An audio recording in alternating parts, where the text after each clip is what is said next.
Hey everybody, Chaplain Ray here. Hope you're doing okay, the best you can anyway. If there's something that you need some help with, I hope that you'll remember that you can email me and I'll respond right away. Email me at rmarsh@chaplain.org. And remember, chaplain is spelled CHAPLAIN.org. All right? All right. So, during this time, but when the pause button is on and you're not sure what the future is going to look like and you're wondering, just what's going on, it's a great time to sometimes, whether you want to or not, reflect on what your strengths and what your weaknesses are as a person, as a family, as an organization. And sometimes when you do that reflection or something changes in your life that makes you reflect, you find out that what you thought was a strength maybe isn't a strength, or what you thought was a weakness actually isn't a weakness either. So I got a quick story in that regards. There was a little boy who got in a bad car accident with his parents when he was about 4 years old. He ended up having to have his left arm amputated.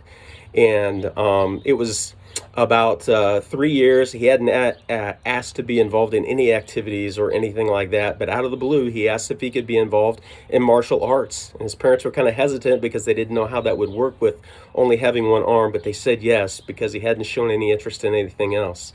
So they signed him up, and he had a sensei that was training him in martial arts and everything, and he went to lessons for several months, but he had only learned one move. And he kept asking his parents when he came home, I'm only learning one move. I don't know how I'm supposed to get better. Well, his sensei had actually even signed him up for a tournament. And so he went to this tournament, had never been in one before. He got to the first couple of matches, and lo and behold, he won those matches with that one move. The third match was a lot harder, but he finally did win, and it was the one move that the sensei had shown him. So he gets to the championship round, and the other person is a defending champion. They're trying to intimidate him, and he's ready to quit. His sensei says, "No, please just have faith. All you need is this one move." So he did go ahead and go into the last match, and lo and behold, using the one move, he finally won.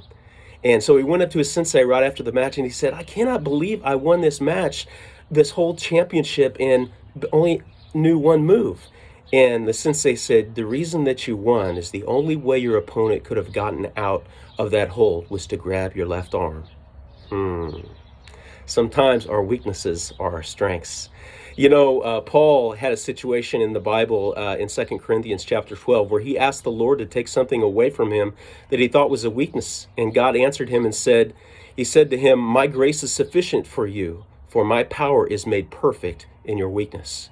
And so Paul said, "Therefore I am content with my weaknesses, insults, hardships, persecutions, and calamities. For when I am weak, then I am strong."